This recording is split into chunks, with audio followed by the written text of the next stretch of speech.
Welcome back to the channel. I'm Jacob Fisher and let's talk credit cards. It's now 2021, which means every video you see will be the best blank in 2021. I promise I won't make all my videos like that. Either way, it's January and we have some new credit cards out there that I think are going to be very beneficial to the average credit card user or the more advanced credit card user as well. There are awesome welcome bonuses out there that we're going to be getting into as well, and I think they're probably going to be expiring soon. So credit card companies just want more people applying for their cards because they want more people spending more money on their credit cards. Let's not take too much longer and just get into the best credit cards of 2021. But of course, if you just want to tap that like button and maybe subscribe if you enjoy content like this, I would appreciate it quite a bit. Let's start off with the best American Express credit cards because they have some great offers right now and deals where if you spend $50, you can actually get $50 back. That's a previous video of mine, you can check out in the corner up there. But right off the bat, we have American Express offering 75,000 points on the Platinum card when you spend $5,000 in 6 months, that is. Plus 10x at US gas stations and supermarkets on the first $15,000 in combined purchases during the first 6 months of card ownership. This is a great card for those who are looking to get those premium travel benefits like TSA PreCheck, lounge access, status boosts, and various credits like the Uber credit, which is $200 delivered in $15 a month increments. It has a high annual fee of $550 though, but I think it's worth it. As long as you're getting the most out of the card, and I know I am, I'm getting a ton of credits each and every month, or year really. During these next 6 months, I'm gonna be getting over $600 in credits from just having this card on my typical spend. I don't really need to spend extra just to get these credits because I'm already gonna spend money there in the first place. I also think once travel becomes more routine and they finish the Centurion Lounge near me, having this card will only get better. It's really these great offers and credits that Amex keeps adding to the Platinum card that makes me name it as probably my favorite travel card of 2020, 2021, whichever year you want to consider. Next, we can move into my other absolute favorite card of all time, at least last year when I got it. It's the American Express Blue Cash Preferred. Everybody should definitely have this in their wallet, and I do mention it quite frequently. This card is perfect for anyone that spends over $250 at grocery stores per month, or someone who spends a ton of money at gas stations and is looking to get that 3% cash back at gas stations and then the 6% cash back at grocery stores. It's really a great card for only having a $95 annual fee. And again, if you spend over $250 a month, that annual fee is pretty much, it's gone, and you make more than you would with the card with no annual fee. So it's great. There are not many other cards out there that offer such high potential with that 6%. I think it might be some of the best cashback percentage back that you can get out there. But shockingly, this card has a $250 welcome offer after you spend $1,000 in 3 months. And then you earn 6% in streaming services, but that doesn't account for too much unless you spend a lot on streaming services. The only other card that kind of comes close to this American Express Blue Cash Preferred is the Bank of America Cash Rewards card. Now this card is a card I've always considered getting, but the real benefits of this card only apply when you have assets with Bank of America. This card earns 3% in a category of your choice, 2% at grocery stores and wholesale clubs, and 1% on everything else. The 3 and 2% category though are only on the first $2,500 in combined spend each quarter, which is $10,000 a year, so it's still a good amount. They have a welcome offer, which is great, of $200 after you spend $1,000 in the first 90 days. Anyway, where this card really shines though is when you have over $100,000 with Bank of America or Merrill investments. That's because there are 3 tiers to earn more. At $25,000 in assets, you get a 25% bonus on your cash back, $50,000 in assets is a 50% bonus, and $100K is a 75% bonus. Meaning, if you had $100K in the bank with them or investments with them, then you would be able to get 3.5% cash back at grocery stores or 5.25% cash back in a category of your choice.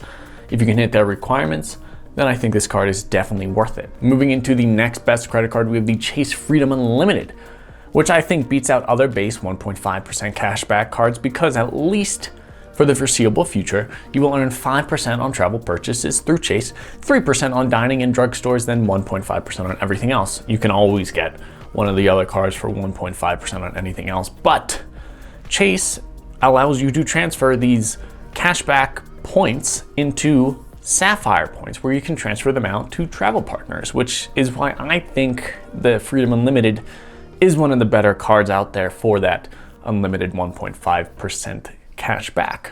You can, again, go with the Bank of America Cash Rewards card, which is great, the Capital One Saver One, or the US Bank Altitude Go, but they don't give you the ability to transfer your cash back to the Sapphire card and out to points, where you can really let your points shine. That's, again, just where I found the most value, because I'm able to get free hotel stays, free flights, by just spending on my Freedom card rather than even a Sapphire card.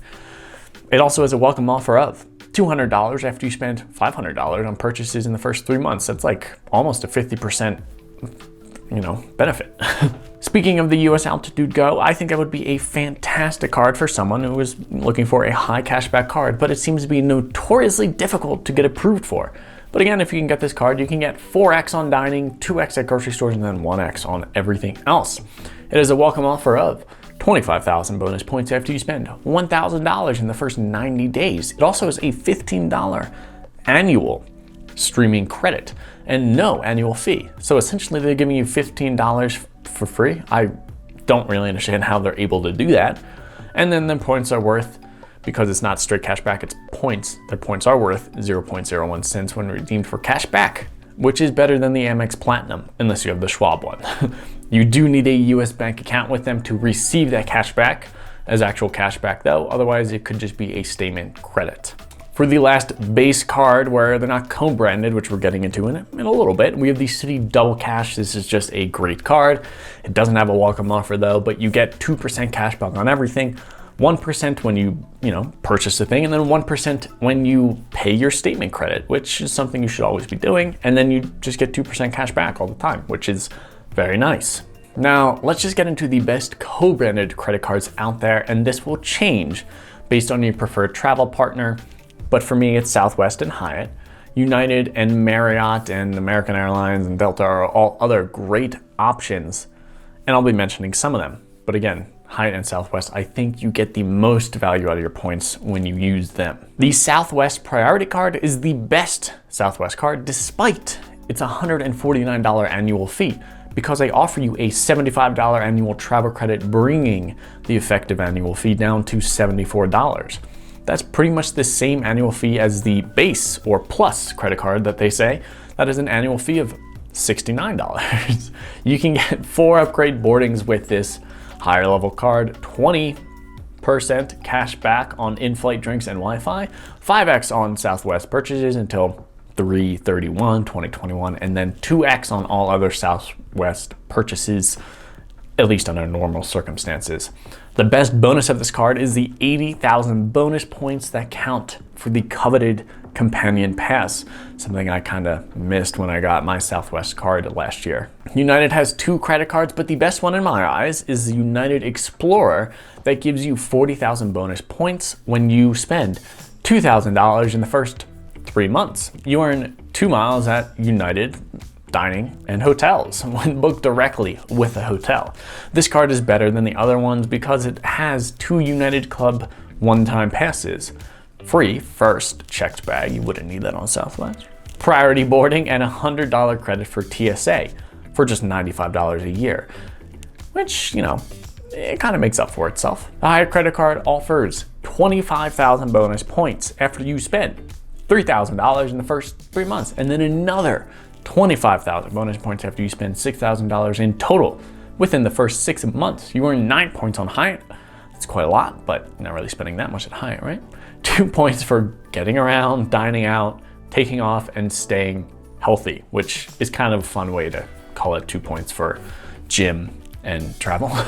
This card is a card I've always considered getting, and maybe I'll apply for it this year because it gives you a free night every year at a category 1 to 4 Hyatt hotel, and an additional night if you spend $15,000 in a year. I won't hit that, but I can at least get 1 free night just by having the card for a $95 annual fee that seems worth it to me. Finally, we have the Marriott Bonvoy Brilliant, along with a $450 annual fee. It sounds like a lot, but you do get 75,000 bonus points after spending $3,000 in the first 3 months. You get 6 points at Marriott, 3 at dining and flights booked directly with airlines, and 2 points on everything else. You get a free night to use at a hotel level at or under 50,000 Bonvoy points, a $300 statement credit, and a $100 property credit. All of those add up to make the $450 annual fee seem worth it, because a 50,000 point Marriott hotel is generally around $350 a night or so. Partner credit cards are absolutely fantastic if you stay a lot or fly a lot with a specific airline. But consider getting a general points card so you don't have to be restricted to that specific place, though you could get, maybe gold status with a couple places with the credit cards. That's always an option too if you don't fly enough but still want that status. In my wallet for 2021 is going to be the Amex Blue Cash Preferred, Amex Platinum, Chase Sapphire Preferred, and the Chase Freedom Unlimited, along with the Apple Card. It's on my phone, but I don't really use that, so I'll be considering some other cards, like the co-branded ones for points, as the year progresses and travel hopefully starts to pick back up. Let me know your thoughts on these cards in the comments below. I upload videos on Monday and Friday on travel and finance, so if that sounds like something interesting to you, let me know your thoughts on me, or subscribe down below. I don't even know what I'm talking about. We're losing my mind. Thank you so much, and see you next time.